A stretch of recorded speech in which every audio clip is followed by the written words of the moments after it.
All right, let's talk about the Southern Ontario real estate market. If you've been paying attention, you know things have felt, well, a little weird lately, right? We're about to dive deep into the numbers from December 2025 to figure out exactly what is going on. So, are you trying to figure out what to do? Should you buy? Should you sell? Maybe just stay put?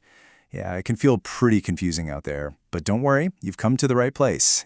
And trust me, you are not alone in feeling that way. We're going to cut right through all the noise, look at what the actual numbers are telling us, and we're going to do it all in under 5 minutes. So let's jump right in. Okay, so here's the headline, the big takeaway. The power dynamic in the market, it's completely flipped.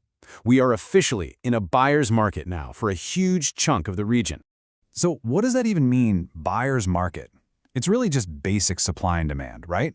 It means there are way more homes up for sale than there are people actively looking to buy.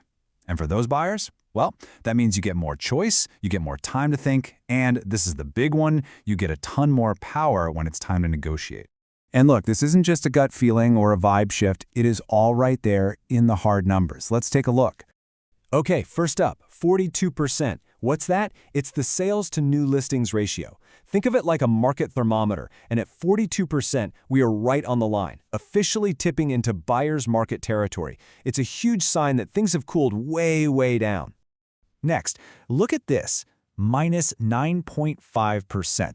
That's the drop in actual home sales compared to last year in a lot of key areas. It just shows you that buyers are pulling back. Plain and simple, fewer deals are getting done.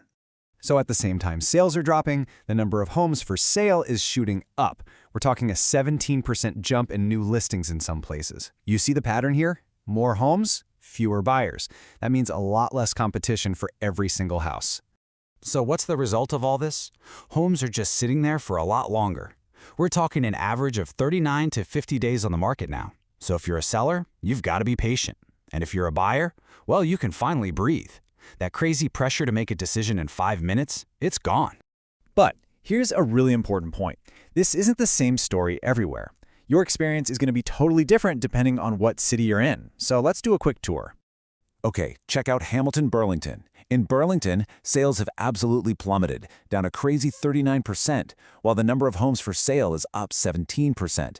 And over in Hamilton, the benchmark price has dropped down to $688,000.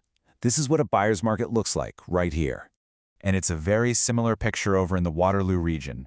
Sales are down almost 15% from last year. But get this, they're a full 25% below the 10-year average for that area. That isn't just a dip, that is a major slowdown.